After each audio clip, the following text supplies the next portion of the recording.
What's up, folks? Welcome to Spectrum Pulse. We talk about music, movies, art, and culture. And if it looks like I'm shooting in a basement, I currently am. I'm currently doing a little bit of traveling right now. I'm staying with a friend, and he will be showing up in some of these vlogs, don't you worry. But in the meantime, let's talk about that Perico record that came out earlier this year. Yes, Brockhampton's coming. We'll get to it. Gotta go right now, I can't wait. It's a lot of shit on the line, I can't play. Woke up in a spot in the hood, I can't stay. Gotta get up out in the world and bust these plays. I gotta go right now, I can't wait. It's a lot of shit on the line, I can't play. Woke up in a spot in the hood, I can't stay. Gotta get up out in the world and bust these plays.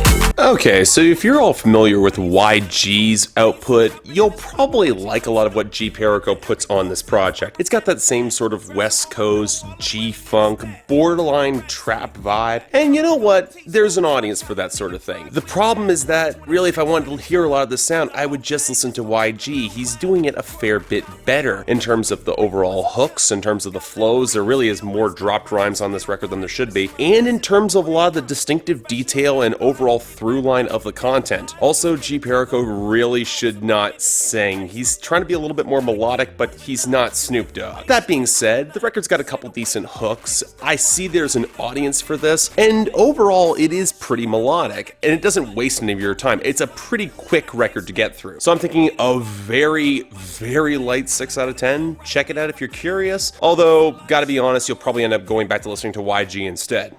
But speaking of Snoop Dogg, let's talk about that album that dropped earlier this year. This is down to you all. When the night time falls, this the final call. This the final call. You know, I've always liked Snoop Dogg. Frankly, I'm not surprised. I think everybody in hip-hop likes Snoop Dogg. But beyond Doggy Style, I'm not sure how many people would outright defend his albums, at least as a coherent whole. He's reached the point pretty much for over a decade now where he's been able to kick back and be cool and not care. And that can work for isolated songs, but at the same time, when it comes for a whole album, it can be, well, always a little bit shy of the potential in which he has. Now, he is showing a little bit more signs of aging and maturity on this record. He's been an OG for so long. I'll give him props for that. The problem is that you just wish that his production was a little bit more consistent and actually had something behind him that actually felt more memorable or stronger hooks at the very least. And you get a Kendrick cosign on the record and you don't get a verse from him? That's always been the other problem. Snoop Dogg has never really been able to cultivate other rappers around him in his crew that have been at his level, at his best. Truth be told, I don't even think Snoop Dogg is at his best on this record. If I'm looking back to the best performance he's done in the past decade, it was something off of the Compton project with Dr. Dre. And let's be honest, I don't think he's going back to that anytime soon. As a whole then, look, this isn't bad. You get him away from anything with a trap vibe and give him something that's old school or a little bit more in the G-funk vein, he sounds great. Of course he sounds great, it's Snoop Dogg. And as such for me, strong 6 out of 10 because there are some standouts in that mold, but again, the record's inconsistent. It kind of meanders all over the place, goes on a little bit longer than it probably should. And again, Snoop Dogg should not be on any trap verses, and the content's kind of flagrantly insubstantial. And really, at this point in his career, he's running out of excuses to do that. But okay, if you're enjoying this, I understand why. But before we get to Brockhampton proper, Not down in the basement, screaming about a feeling.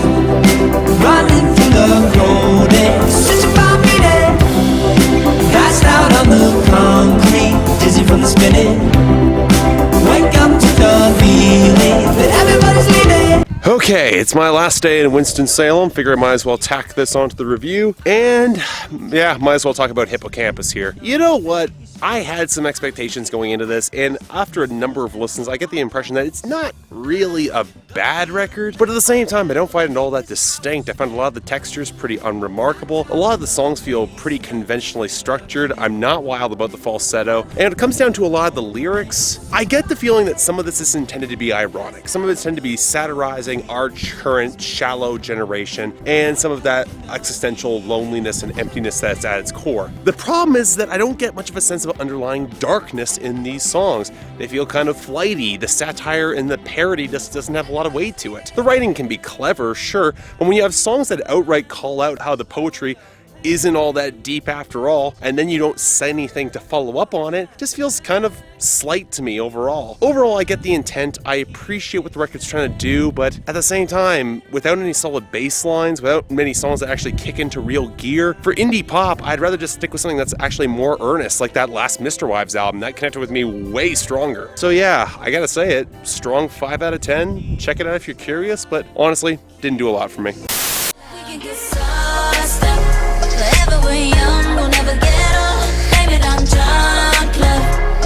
Explain it all tomorrow. I'll show you how to act the bass down loud. I'll show you how to act the way I rock. 'Cause when I get sauced up, I be like so.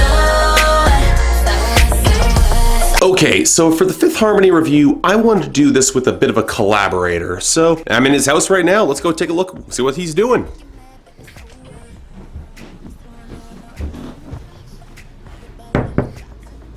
Yes.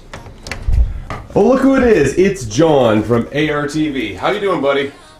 I'm good, Mark. Remember I told you a little bit ago that I was working on something? Yeah, I see that. You got new vinyl there. That looks pretty cool. Now, hey, I want to bring this up with you as I'm staying with you for a couple days, filming a couple videos. How about we do the Fifth Harmony review together? Mark, I told you that the one thing that was going to keep you out of an Airbnb and in this house was going to be the fact that you would not bring up Fifth Harmony. Or come on, man. The album is slightly better than you would otherwise expect. I mean, it's got a lot of the stuff that you would otherwise think from Fifth Harmony, but they got rid of Camila this time. They actually harmonized for once. So are they Fourth Harmony now? Okay, easy joke. And yeah, the lyrics are a little bit thin. And yeah, I'm not gonna deny that it's as good as Little Mix, sure, but they actually have a couple good songs on this record. Like the lead-off single is probably the worst song on the album. I mean, these are the same. This is the same group that did Work From Home and Sledgehammer, correct? I mean, am I getting anything that's that level of awful? Actually, not really. In terms of outright awful songs, like Down's not good. It's pretty much a Work From Home ripoff, but at the same time, they have better songs to compensate. Their bad songs on this record are more just boring than anything else. What about Guess? I mean, am I gonna have to listen to Kidding as I sit through this? No, you're not gonna have Kidding. The only bad one is Gucci Mane. He's right out of the way in the first song. Actually, it's a little bit surprising. Like, you know what? Like, they actually didn't bring guest stars on this project, and I'm a little bit stunned by that. They seemingly want to emphasize how much this is just the 4-person group. They want to see that if it has a chance. You know, I'm actually looking at the track listing here, and you're not wrong. I mean, I see Gucci Mane, and that's the only guest on the record, and a couple of other tracks. I mean, yeah, they actually bring in a little bit more guitar on this album. They're trying for a little bit more of an R&B vibe. I'm not certain that it's always gonna work for them, but at the same time, I don't know, man. I mean, the last time you talked me into listening to something, I mean, it didn't go so well, and then, you know, I mean, like, we haven't seen each other since then as a result of that. Okay, fair, but you know what? They've got a song called Sauced Up. I'm sure that's got potential, right? It's actually one of the best songs on the album. Yeah, we'll see. I should leave now, right? Yeah, you probably should, Mark. I mean, I've got work to do. Okay. Legitimate work to do.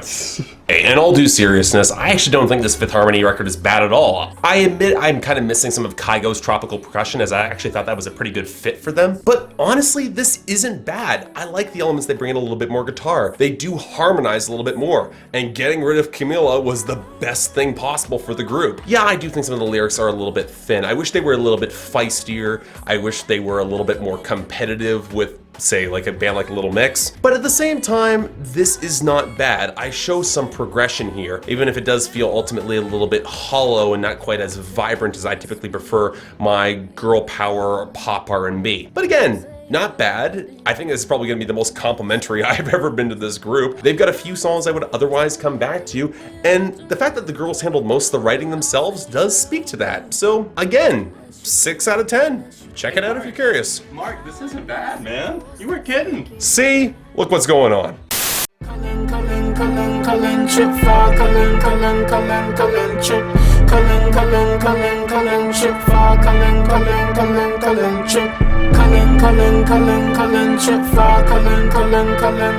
chip.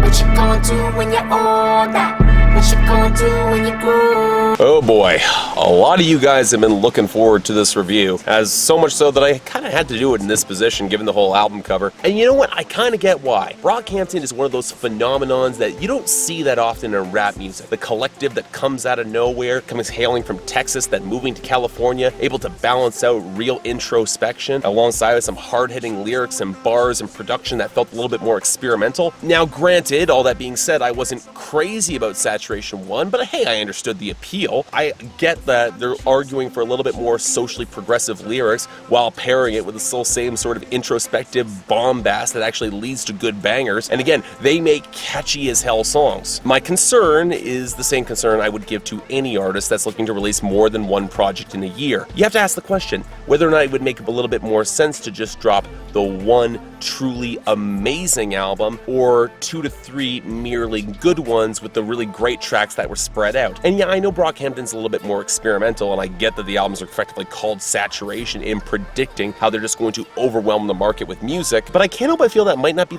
been the best idea, even with this record indeed having more standout tracks than I'd argue their debut. And that is saying something, because there really are some strong, insightful tracks as they show a little bit more comfort in their lane. They're not using vocal effects as abrasively anymore. I'm still not crazy about all the production. A lot of it still does feel kind of in the Scott Storch vein, with a particular melody line grafted on with a bunch of extraneous effects, and they don't seem to go as hard on this record as they went on their debut, but at the same time, there is a lot to like about these guys' flows. Don McLemon's still my favorite, but Kevin Abstract steps up. I was particularly impressed by Joba with some of the singing work he does in some of the more jazz-inspired songs. I like that a lot. The problem is, and this is where I've always considered Brockhampton not nearly as experimental as some of you give them credit, is that the arc of this record feels the same, or at least some level a little bit more derivative than their debut. The overall conclusions on this record feel a little bit more slight. It feels like they've touched upon a lot of this territory before, and yes, I get that is part of the point in order to